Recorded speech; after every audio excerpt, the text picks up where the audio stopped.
Hello guys, আসসালামু আলাইকুম। কেমন আছো সবাই? আশা করি খুব ভালো আছো। আমি আলহামদুলিল্লাহ ভালো আছি। আজ তোমাদের মাঝে ডিম আর আলু দিয়ে খুব মজাদার একটা রেসিপি নিয়ে চলে আসলাম।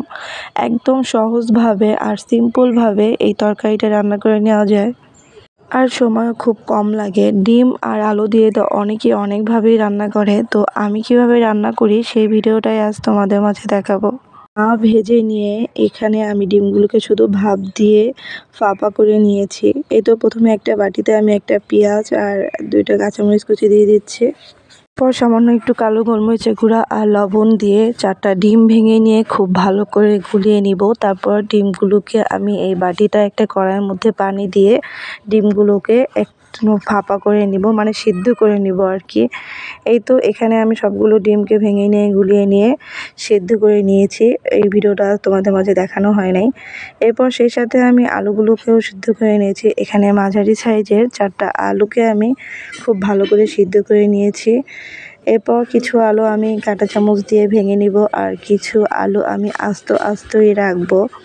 এই তো আমি কীভাবে ভেঙে নিচ্ছি তোমরা দেখলেই বুঝতে পারবা। এই তো ডিমগুলোকেও আমার ভাপ দিয়ে নেওয়া হয়ে গেছে। এরপর আমি ডিমগুলোকে পিস পিস করে কেটে নিয়েছি।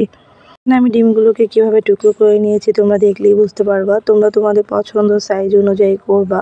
এরপর একটি ফ্রাই প্যানে আমি 1 কাপ পেঁয়াজ কুচি আর 1/2 কাপ তেল দিয়ে পেঁয়াজগুলোকে বাদামি করে একটু ভেজে নিব। এই তো আমি পেঁয়াজগুলোকে একটু বাদামি করে লালটে করে ভেজে নিচ্ছি। এরপর ভেজে নেওয়া হয়ে গেলে এর মাঝে আমি 1 চামচের মতো রসুন বাটা দিয়ে দিচ্ছি, 1/2 চামচের মতো আদা বাটা দিয়ে দিচ্ছি, আর সামান্য একটু জিরা বাটাও দিয়ে দিচ্ছি। তারপর আদা, রসুন, জিরা আর পেঁয়াজের সাথে খুব ভালো করে মিশিয়ে নিয়ে এগুলোকেও একটু ভেজে নিব, যেন কাঁচা গন্ধটা না থাকে। তখন না কাঁচা গন্ধটা চলে যাবে, আমরা খুব ভালো করে ভেজে নিব মশলাগুলো। এরপর ভেজে নেওয়া হয়ে গেলে সামান্য একটু পানি অ্যাড করব, যেন মশলাটা পুড়ে না যায়। এই তো পানি অ্যাড করার পরে এখানে আমি স্বাদ অনুযায়ী লবণ দিয়ে দিচ্ছি 1/2 চামচের মতো, আর 1 চামচের মতো লাল মরিচের গুঁড়া দিয়ে দিচ্ছি, 1/2 চামচের মতো হলুদের গুঁড়া অ্যাড করতেছি।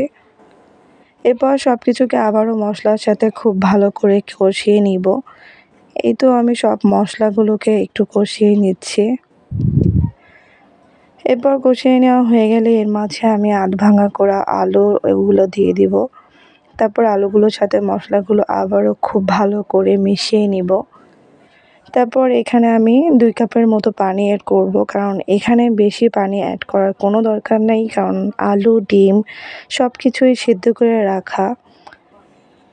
এরপর এখানে আমি একটা ঢাকনা দিয়ে ঢেকে একটা বলক তোলা পর্যন্ত অপেক্ষা করব। এই তো বলকটা চলে আসলে এর মাঝে আমি সিদ্ধ করা রাখা, মানে ভাপ দিয়ে রাখা ডিমগুলো অ্যাড করে দিব। এই তো আমি এখানে ডিমগুলো দিয়ে দিচ্ছি। ডিমগুলো দেওয়া হয়ে গেলে আবারও একটু সব কিছুর সাথে নাড়াচাড়া করে মিশিয়ে নিব।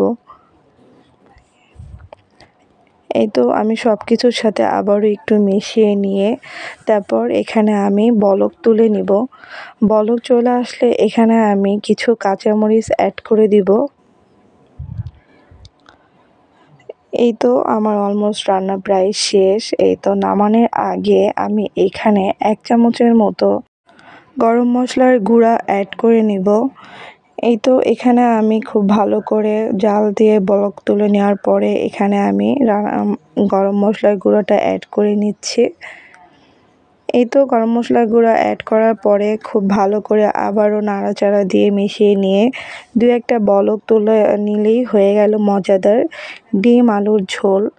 এই তো আমার অলমোস্ট রান্না করা শেষ। পর একটা বাটিতে আমি নামিয়ে নিচ্ছি। দেখো দেখতে কতটা মাশাআল্লাহ সুন্দর লাগতেছে, আর খেতেও অনেক মজার ছিল। তোমরা বাসায় একবার হলেও ট্রাই করে দেখতে পারো। একদম সহজ আর সিম্পলভাবে আমি দেখিয়েছি। তোমাদের ভালো লাগলে তোমরা অবশ্যই ট্রাই করে দেখতে পারো। আজকে এ পর্যন্তই। আল্লাহ হাফেজ।